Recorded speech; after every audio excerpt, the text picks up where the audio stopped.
So what would you say are some of the more obscure Materias, magics, abilities that can be found within the Final Fantasy franchise? Well, here's 10 that I've picked, so see if any of yours have made this list. Final Fantasy VI, Ultima.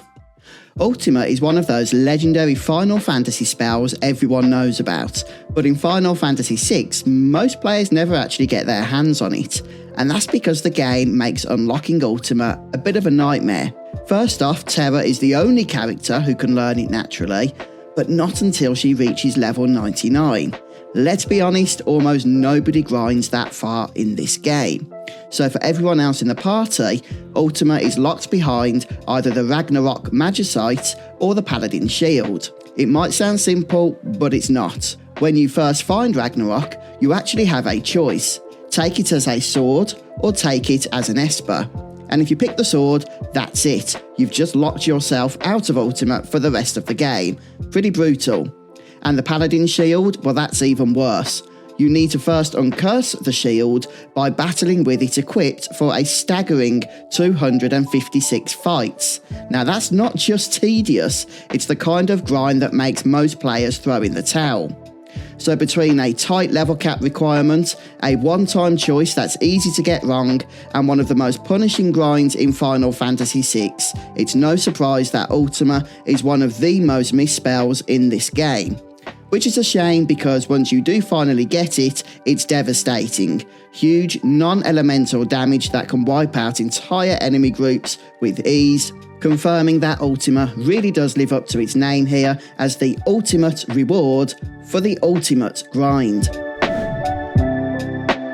Final Fantasy IV, the 4 rare summons. Now, if you've played FF4, you are probably familiar with Rydia's summons. Things like Ifrit and Shiva, maybe Titan. But did you know there are 4 completely obscure summons that almost nobody gets on a standard playthrough? Goblin, Cockatrice, Bomb and Mind Flayer. And the reason? They are locked behind some of the rarest item drops in the entire game. Each one of these summons has to be learned from a monster drop, and not just any drop, we're talking about tiny percentages. For many players back in the days of Super Nintendo, these summons were basically myths. You'd hear a rumour from a friend's cousin's neighbour who swore they summoned a cockatrice once. The Goblin summon drops from goblins near Barum, but you'd need to grind dozens, maybe even hundreds to get lucky. Cockatrice, you'll find them outside Mysidia, and again, that drop rate will drive you mad. The Mind Flayer's the worst offender, tucked away in the magnetic cavern, and Bomb comes from the dark grenades on the moon. Each one is a miserable farm without the modern luxury of Siren items. In the Pixel remaster, Square Enix were kind enough to throw players a bit of a bone, and they did improve the odds a little bit. They also added sirens to the naming way shop, which let you force specific encounters. But even then, it's still a grind that can test the patience of the most dedicated completionists. But here's the kicker. These summons aren't even that strong. They're more of a trophy, the kind of thing you only chase if you're an achievement hunter or a die-hard fan looking for bragging rights. And that's one of the reasons that makes them so missable. They just don't change the game. They don't make the bosses any easier. But if you have them, you've got serious Final Fantasy IV street cred. And for many of us, that's reason enough. Final Fantasy VII, Shield. Now let's move over to Final Fantasy VII and talk about one of the most broken defensive spells in the entire game, the Shield Materia. And yet, despite how powerful it is, almost nobody ever uses it. Why? Well, there's a number of reasons. First off, it's hidden away in the Northern Cave, right at the very end of the game. And let's be honest, by the time you are in the final dungeon, most players are not wandering around hunting for hidden materia. They're charging straight towards Sephiroth. Now, even if you do find it, you can't just use the spell straight away. You first need to earn 10,000 AP in order to unlock the magic itself. That's a bit of an insane grind, unless you've specifically loaded up your weapons and armour with double or triple AP growth. Most players just generally don't bother. But the thing is, if you do take the time to use it, Shield can trivialise fights. It grants near total immunity to damage when active, letting you basically laugh in the face of even the late game bosses. The game gives you this unbelievable tool, but places it so late and behind such a wall of effort that it's almost destined to be overlooked. Sure, there are exploits, like using the duplication trick to cheat yourself a second shield materia, but for the average player running through the story, this spell is almost invisible. It's hidden, it's grindy, and quite probably one of the most, I would say unfairly, ignored pieces of materia in all of FF7. Final Fantasy VII, the Contain Materia. When you think of powerful materia in FF7, you probably think of Ultima, Knights of the Round, maybe Bahamut Zero, but tucked away in one of the most random side interactions in the game is a gem that so many players never get to discover, the Contain Materia. You don't get this from a big boss fight or story event. No, rather, Contain is hidden in Medial. And the way you get it is by feeding the white chocobo a specific mimic green and then scratching its ear. That's right, not the chin, not any other spot specifically, its ear. And if you don't know this weird little trick, you'd walk away with nothing and not even realise you'd missed one of the most unique materia in the game. And Contain isn't some throwaway reward either. It bundles together 4 insanely strong spells: Freeze, Break, Tornado and Flare. That's essentially 4 endgame level abilities packed into a single materia. But because it's so oddly hidden, and because Materia is not the most obvious place that you would find side quests in this game, it does often go overlooked. Which is a bit of a shame, because once you do get access to it, you realise just how much destructive power was sitting there, hidden behind a fluffy chocobo's ear. Final Fantasy IX, Shock. If you've played Final Fantasy IX, you'll remember Steiner as the clunky, overzealous knight. But did you know that his single most powerful move, Shock, is something many players will never get to see? Here's why. Steiner only learns Shock from the Ragnarok sword, but Ragnarok isn't something you just stumble across. It's tied to Chocograph 21, which you can only dig up in the Chocobo's Air Garden once you've fully upgraded to the Gold or Sky Chocobo. That means hunting down treasures, completing Chocograph quests, and exploring hidden areas that many players never seem to find. So by the time you've got access to the Hildegard A3 and the means to actually unlock this weapon, you're pretty deep into the game. And if you skip the Chocobo side quests entirely, which, let's be real, a lot of casual players do, you'll never see Ragnarok at all, and you'll never unlock Shock. Which is a shame, because Shock is a beast of a move. It is able to deal massive physical damage. It's the kind of ability that makes Steiner feel like an absolute powerhouse instead of just comic relief. But because it's tied to a side quest within a side quest, so many players finish 9 without ever realising how devastating he can be. Shock is a perfect example of Final Fantasy hiding some of its best abilities behind optional content, and if you never took that Sky Chocobo treasure hunt seriously, Steiner's ultimate attack probably slipped right past you.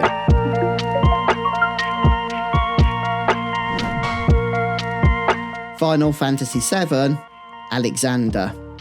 As we've already seen on this list, Final Fantasy VII is full of hidden materia, but there are few as famously missable as the Alexander Summon.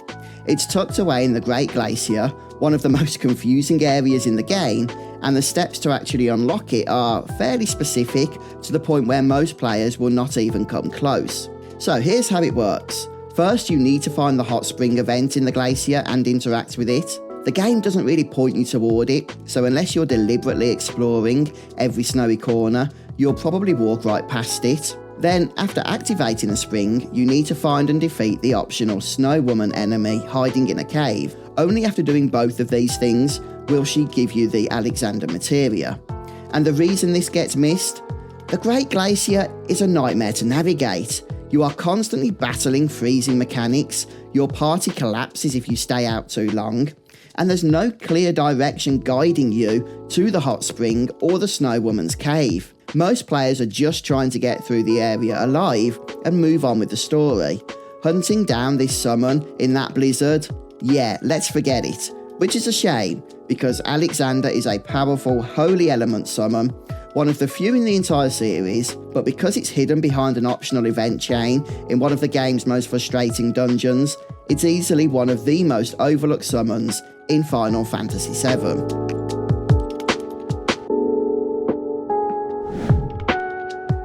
Final Fantasy IX, Doomsday. Vivi is one of the most iconic mages in the series, and throughout FF9 he learns all sorts of devastating black magic, but his ultimate spell, Doomsday, is one that many players never ever cast, and not just because it comes so late in the game. To get Doomsday, Vivi needs the Mace of Zeus, a weapon that only shows up in the final dungeon, Materia, and let's be real, at that point in the story, most players are laser focused on reaching the end. Exploring every corner and digging through optional chests or even thinking about ability grinding is the last thing on most people's minds. Even if you do find it, Doomsday isn't straightforward to use. It's a massive shadow elemental nuke that hits everyone on the field, yes, enemies and allies alike. If you cast it unprepared, you might wipe your own party. But here's the trick. With the right shadow-absorbing gear, you can actually heal your own party whilst obliterating the enemy. It's one of the flashiest, most satisfying spells in the game. The problem is very few players ever set up that synergy. Between its placement at the very end of the game and its risky, double-edged sword design, Doomsday often goes overlooked. But for those who do unlock it and learn how to exploit it properly, Vivi's Doomsday is a perfect example of hidden Final Fantasy power, the kind of spell that makes you wish you had it, 10 hours earlier.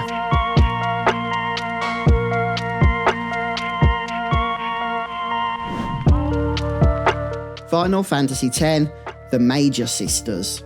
By the time Final Fantasy X rolled around, summons had become a huge part of the franchise's identity. Everyone remembers Bahamut, Ifrit, Shiva, but hidden behind one of the most complicated unlock chains in the game is one of the coolest Aeons ever, the Magus Sisters. To even have a shot at unlocking them, you first need Yojimbo and Anima, then you'll need the Blossom Crown from the Monster Arena, which requires you to capture every fiend on Mount Gagazet, and on top of that, you also need the Flower Scepter, which you can only get by defeating Belgamin's Aeons in the Remium Temple.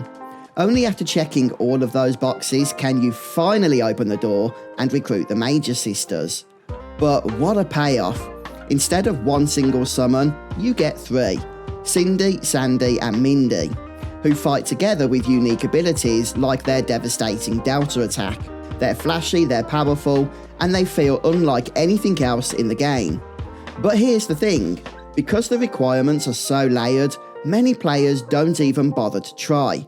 By the time you're strong enough to chase them, you're probably closing in on the final act of the game, and plenty of players finish FF10 having never even seen the Magus Sisters. And that's what makes them such a legendary hidden summon. Not because the game doesn't tell you they exist, but because it makes you work harder for them than almost any other reward in the series. Final Fantasy Tactics, Zodiac. Final Fantasy Tactics is full to the brim with secrets, hidden characters, hidden battles, hidden gear, but nothing is more infamous maybe than the hidden summon spell Zodiac. This isn't just any summon, it's the single most powerful spell in the entire game, and the way you get it is so obscure that most players will finish Tactics without even knowing it exists. First, you need to make it all the way down to the bottom of Midnight's Deep, already one of the toughest optional dungeons in the entire game. It's there you'll encounter Elidibus, who casts Zodiac against you. But here's the catch. To learn it, one of your characters must be a summoner. They need to actually get hit by Zodiac, they need to survive the attack, and then they'll have a chance to learn it. That's right, the strongest spell in the game isn't something you can earn by grinding AP, or by buying it from a shop, or even completing a quest. You literally have to take a direct hit from it, live to tell the tale, and hope the game lets you keep it.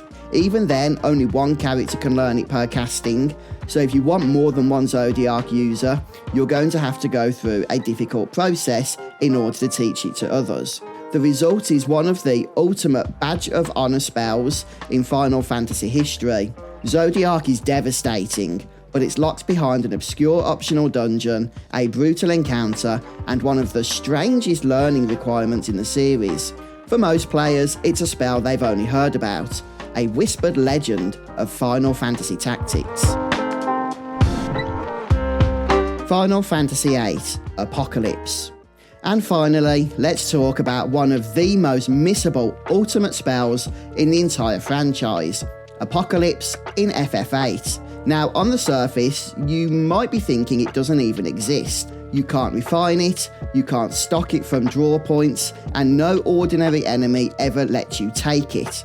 The only time you'll ever see Apocalypse is during the final boss fight against Ultima. But here's the catch.